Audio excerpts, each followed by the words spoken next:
안녕하세요. 부동산을 보는 눈 리얼아이 박감사입니다. 요즘 서울 집값 반등세가 심상치가 않고 역시 정부는 집값 떨어지는 걸 원하지 않는다. 이게 바닥이니까 계속해서 지켜줄 거야. 더 이상 바닥으로 떨어지지 않을 거다라는 생각에 시장에 참여하는 사람들이 생겨나고 있습니다. 그치만 세상은 달라지고 있어요. 2차 베이비 부머가 은퇴하게 되면 GDP에도 영향을 줄 거다라는 얘기가 나오고 있습니다. 2차 베이비 부머 세대 954만 명에 달하죠. 5명 중에 1명이 여기에 해당이 됩니다. 우리나라 단일 세대 중에서 규모가 가장 크다고 볼 수 있는데 이들이 이제 은퇴하는 시기에 진입하게 되면서 성장률 잠재력의 하락 우려가 높아지고 있습니다. 2차 베이비부머 세대 누구를 얘기하냐 하면 1964년에서 1974년생 즉 50대를 지칭하는 말입니다. 전쟁 직후의 세대 1차 베이비부머 은퇴했을 때 경제성장률 0.33% 정도 떨어뜨렸었는데 이번에 은퇴하는 규모는 훨씬 더 크죠. 그리고 우리가 저성장의 시대로 접어든 이 시기에 이 수많은 사람들이 은퇴 연령에 달하게 됩니다. 우리나라 경제성장이 본격화된 시기에 성장을 해서 소득 자산 여건이 양호한 세대가 여기에 속하죠. 지금 그나마 조직 생활하면서 볼 수 있는 가장 높은 세대의 정점을 찍고 있는 그들이 2차 베이비부머 세대입니다. 이들의 특징, 인구의 가장 큰 부분을 차지하고 있습니다. 그리고 한국의 자산 평균이 약 4억인데 이 계층이 가장 큰 부를 가지고 있는 계층입니다. 연봉 1억 이상이 131만인데 이 계층의 절반 가까이를 차지하고 있는 게 2차 베이비부머 세대들이에요. 부동산 시장을 통해서 부를 축적했고 상승기에 또 수많은 이익을 누릴 수 있었던 세대 그들입니다. 근데 그들 대부분 낀 세대이죠. 부모 부양의 마지막 세대이자 또 자식까지 부양해야 되는 그런 세대입니다. 노후 준비에 대해서 굉장히 불안감을 가지고 있습니다. 자산의 대부분을 부동산의 형태로 가지고 있고 이 부동산을 유지하기 위해서 여전히 부채를 보유하고 있습니다. 이제 갖고 있는 자산을 처분해서 돈을 마련해야 되는 시기가 눈앞에 왔고 팔아야 하는 세대인데 주 매수자가 사라진 시장을 맞이하게 됐습니다. 부동산 시장의 주 매수자는 이제 거의 다 사라졌죠. 갈아타기는 축소될 수밖에 없습니다. 은퇴하고 나면 소득이 사라지니 DSR 규제로 더 빚을 내서 늘려가는 것 이런 거 불가능합니다. 오히려 급전이 필요하죠. 자녀를 결혼시키거나 부채를 정리하고 또 앞으로 소득이 사라지니 노후를 대비할 자금도 필요합니다. 빚을 끼고 있는 부동산을 정리해야 하기 때문에 매수자에서 이제 매도자로 변신을 했어요. 학군, 직장 무관하게 아무데나 가서 살아도 되죠. 그렇지만 이 물건을 받아줄 매수자가 없어요.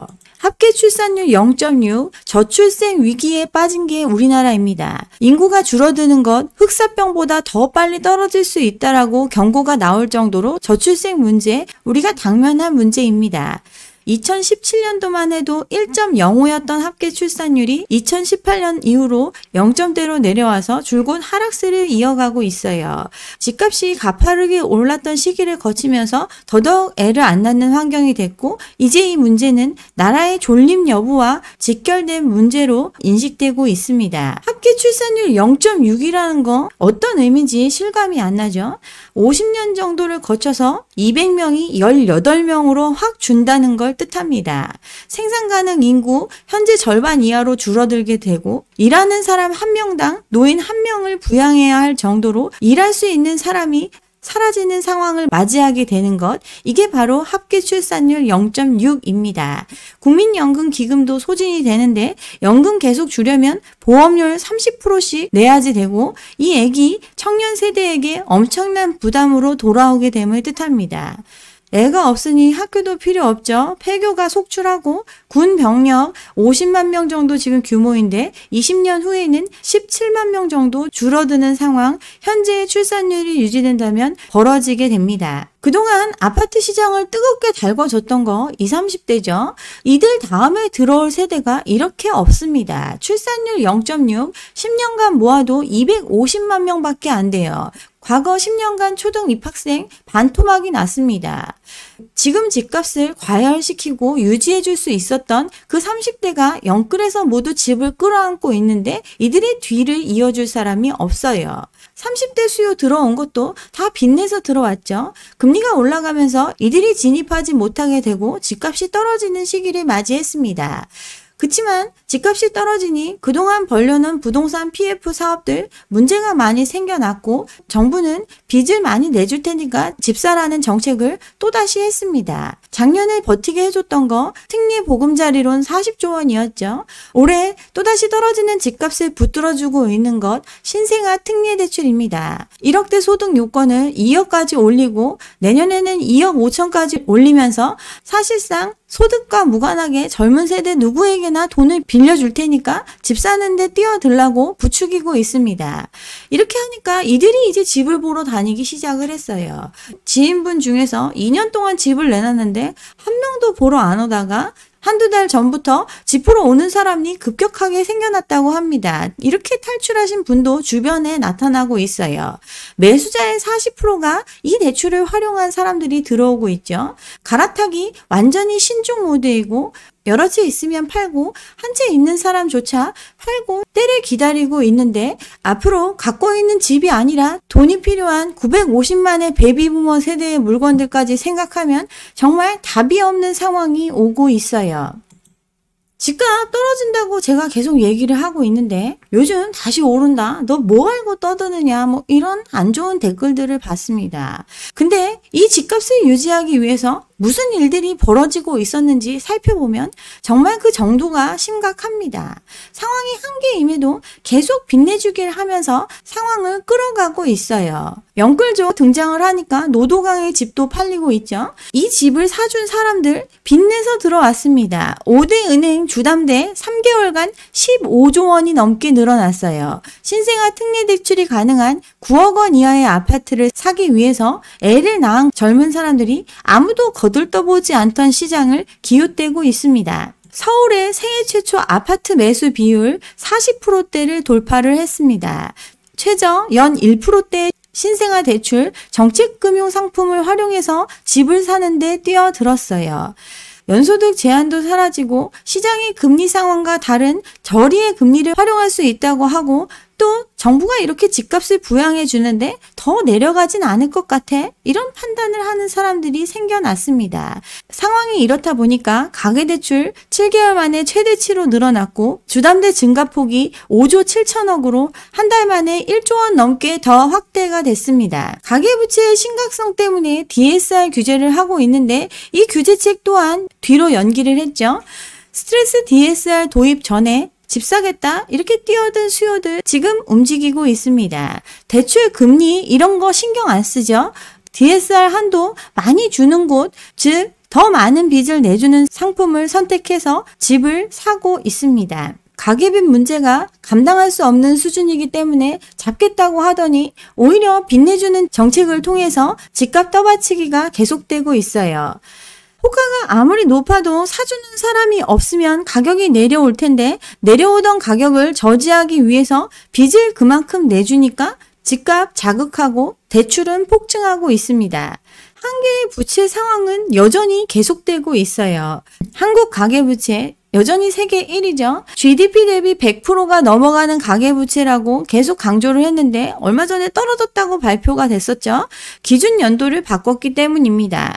기준 연도를 15년도에서 20년으로 변경하면서 명목 GDP 규모가 증가를 하니 부채 비율이 떨어진 것처럼 나타났어요. 그치만 바뀐 기준을 적용하더라도 우리나라 여전히 가계부채 1위를 차지할 정도로 그 절대적인 부채는 전혀 줄어들지 않았습니다. 정부는 답을 알고 있고 이 상황이 계속되지 못할 걸 인지하고 있습니다. 아무것도 안 하고 내려왔지만 가계부채 관리가 하는 총재가 된 이유라고 하면서 GDP 대비 80% 이하로 되도록 관리하겠다고 얘기했지만 말뿐이었고 부동산 시장의 자금 경색 상황을 해결하기 위해 빚을 더 확대하는 정책 지원을 했습니다.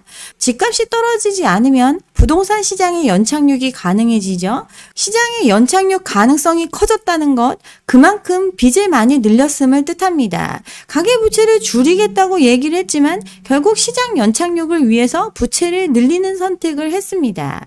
부채가 늘어나면 늘어날수록 성장 잠재력은 크게 저하될 거고 이미 가계부채 수준이 과도해서 성장률을 낮추는 요인으로 작용하고 있다라고 인지하고 있으면서도 빚내주는 정책을 계속하고 지금도 하고 있습니다. 하는 총재, 가계부채 관리 수단에 대해서 대부분의 수단 정부에 있다고 했죠. 즉 아무리 기조를 줄이는 쪽으로 간다 하더라도 정부가 돈을 빌려주는 정책을 하면 무용지물임을 뜻합니다. 그 결과가 금리 인상기에 소폭 줄어들었던 가계부채가 다시 급증하는 형태로 나타나게 됐습니다. 부채를 줄이는 확실한 방법, 금리 인상인데 금리 인상과 같은 거시 정책을 쓸 때가 아니라고 이야기를 했던 이유, 그만큼 한계의 부채 상황이기 때문에 지금보다 금리를 더 올렸다가는 더 큰 문제가 생기니 이러지도 못하고 저러지도 못한다. 이걸 얘기했고, 위기를 알고 있고 문제를 알고 있으면서도 문제를 더 심각하게 만드는 선택을 방관했습니다. 정부 빚도 엄청나게 늘어났죠.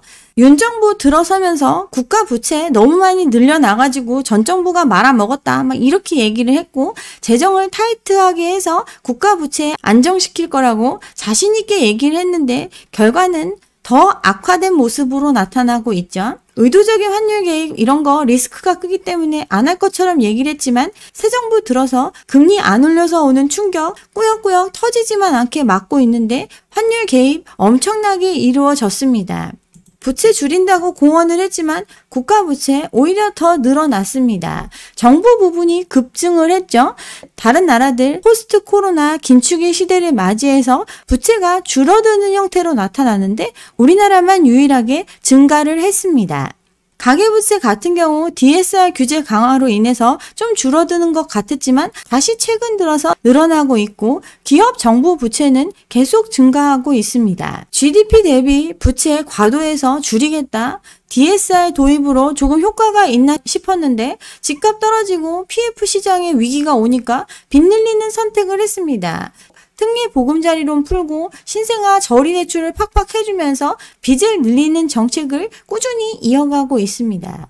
전 정부 코로나 겪으면서 정부 지출 급격하게 늘어났죠.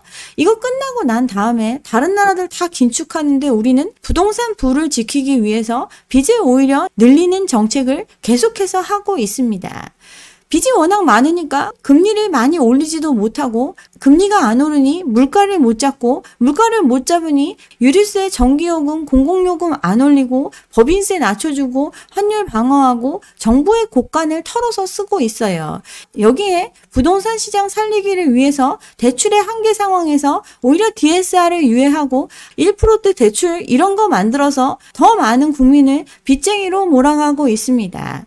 PF 시장의 정리 서두르지 않고 오히려 건설사, 부실화된 금융기관 살리기를 위해서 국민을 희생양으로 만드는 선택을 했습니다. 지금 전국의 집값이 떨어지고 있는데 서울만 거래량이 늘어나고 있어요. 이제 4,000건대 평년 수준 정도 올라왔는데 가계부채는 폭발을 했습니다. 시장에 참여하는 사람들, 저리의 정책금융을 활용할 수 있는 젊은 사람들 일부의 수요만 있습니다. 이게 무엇을 뜻하는 걸까요? 가계부채는 한계 상황이고 닿을 수 없는 가격이기에 빚을 낼 수 있는 사람만 들어오는 한정적인 시장을 의미합니다. 빚으로밖에 살 수 없는 가격에 더 이상 들어올 사람이 없습니다. 서울 아파트가 130만 채 정도로 이야기를 하는데 월 평균 거래 4,000건 잡으면 1년에 5만 건의 거래입니다. 그러면 전체의 4% 정도 되죠. 최초 주택 구입, 신생아 대출 이런 거 활용해서 들어온 사람이 40%라고 했는데 1.8%가 움직이는데 한 달에 5조 원 넘게 빚을 끌어다 움직이고 있어요. 나머지 96%의 집을 이 가격에 사줄 수요는 없습니다. 6월 말 3일 동안 1조 원 가까이 대출이 급증을 했습니다. 이렇게 대출이 늘어난 이유, 스트레스 DSR 시행 전에 대출 받으려는 수요가 몰려서 나타난 거죠. 2달 연기된다는 발표가 되기 전에 이미 대출 받으려고 했었으니까 이 대출이 늘어난 건데, 이렇게 예상을 뛰어넘는 대출 증가가 일어나니까 은행들 금리 올리고 하반기에 주담대 관리에 들어갈 걸로 얘기 나오고 있죠. 감당할 수 없는 만큼 늘어나는 것에 대해서 경기를 일으키고 있습니다. 그렇지만 대출은 꾸준히 늘어나고 있어요. 자영업자 대출 5대 은행 올해만 5조 원 가까이 늘어났습니다. 5대 은행을 통해서 사업자 대출을 받을 정도면 그만큼 신용이 좋은 사람들일 텐데, 신용이 좋음에도 불구하고 대출을 더 늘려서 상황을 유지하고 있습니다. 문제는 연체율 역시 치솟고 있다라는 점이죠. 빚을 내준다고 하면 빌려 쓰지만 그 빚을 감당하지 못하는 사람들은 더 늘어나고 있는 게 현실입니다. 지금 가계부채 수준 GDP 대비 100%가 넘어가고 있는데 80%까지 낮추는데 최소 13년이 걸린다고 합니다. 이것도 연평균 성장률 4% 이상 되고 가계부채 증가율은 2% 이내로 한정된다고 했을 때 최소 13년이 걸린다는 결과가 나왔어요. 우리 가계 같은 경우는 특히나 더 더딜 수밖에 없다고 하는데 이유는 처분이 어려운 실물자산 비중이 높기 때문에 팔아야 빚을 갚는데 팔지 못하니 디레버리징이 더 더딜 수밖에 없다고 합니다. 부채가 많이 늘어날 수 있었던 이유, DSR 도입이 주요국 대비해서 5에서 7년이나 늦었고 저금리의 투자 수요가 늘어났기 때문이라고 하는 분석을 했습니다. 전세자금 대출 확대도 부채 증가에 기여했다고 하죠. 그만큼 사람들이 집을 통해 돈을 벌 수 있다라는 믿음이 컸고 실제로 그렇게 빚내서 뛰어든 사람이 많아서 지금과 같은 가계부채가 형성이 됐고 이 부채가 지금 우리 경제의 발목을 잡고 있다라는 사실 바뀌지 않았습니다. 이걸 줄이는 방법, 가계대출 덜 해주고 대출 문턱 높여야 된다. DSR 예외 대상 축소하고 차등금리 적용하고 부채를 실제 부담감 있게 해서 빚을 함부로 내지 않는 환경이 만들어져야 된다고 했는데 이걸 안 하고 미루고 오히려 빚 내는 걸 독려하고 있는 시장입니다. 이런 규제 또한 효과가 없으면 통화 정책을 통해서 즉 금리를 올려서라도 이 가계부채에 대한 부분을 눌러줘야 된다 얘기를 했는데 이런 문제 인식하고 있지만 그냥 손 놓고 더 자극하는 조치를 해온 시장입니다. 왜 집값 안 떨어지냐고 하는 사람들이 집 팔린다고 하니까 다시 호가 높이고 그러니 집값 안 떨어진 것처럼 느껴집니다. 근데 시장에 그 가격에 사줄 사람이 없습니다. 지금 일부 거래되는 것 이들 저리의 대출로 들어올 수 있는 사람들 그들만의 리그입니다. 이나마도 빚내서 들어오고 있고 그 빚 계속 끌어올 수 있는 시장이 아니죠. 금리 인하, 주택가격 반등에 편승한 대출 확대가 우려된다고 금감원장 강조를 했죠. 지금 사람들 집값 오른다고 하면서 빚내는 걸 주저하지 않고 있는데 조그만 이벤트에도 큰 위기로 번질 가능성이 너무 큰 시장이라고 관리하라고 얘기를 했습니다. 미 대선 리스크, 우경화된 유럽, 중장기적으로 수출로 먹고 사는 우리나라한테 부정적인 영향을 줄 수 있습니다. 미국의 금리 인하 빨리 이루어질 것처럼 사람들 기대했지만 여전히 지연되고 있고 달러 강세로 인해서 원화는 평가절하되고 있고 고금리 고물가의 상황 계속되고 있고 빚 때문에 허덕이는 사람들 늘어나고 있는 게 현실이라고 우려를 표명했습니다. 정부가 집값을 지켜줄 거다. 이런 믿음 뇌피셜입니다. 정부 또한 이 집값이 유지되지 못할 거다라는 걸 잘 알고 있습니다. 국토부 집값의 추세적인 상승이 어렵다고 발표를 했죠. 계속 공급 부족 얘기하고 집값 더 이상 떨어질 일 없다. 빚내서 집 사라. 정부가 부양해준다. 이런 얘기로 일부 수요가 참여하고 있는 시장인데 공급은 멈추지가 않습니다. 정부 3기 신도시를 포함해서 신규 택지의 개발 계속하고 있고 올해 내년 당장 나오는 주택 공급 물량만 해도 어마어마합니다. 또 건설 경기 활성화를 위해서 1기 신도시 재건축 완화 이런 것들 지금 다 발표를 했죠. 이러다 보니까 재건축 재개발을 추진하는 사업장들 서울 기준에서 18년, 22년 연평균 13단지에서 작년에 71개 단지로 5배 이상 사업을 하겠다는 공급자가 나오게 됐습니다. 또 PF 사업에 대해서 정상사업장 보증을 하고 있고 이런 물량들 결국 주택으로 돌아올 수밖에 없다라고 국토부에서 발표를 했어요.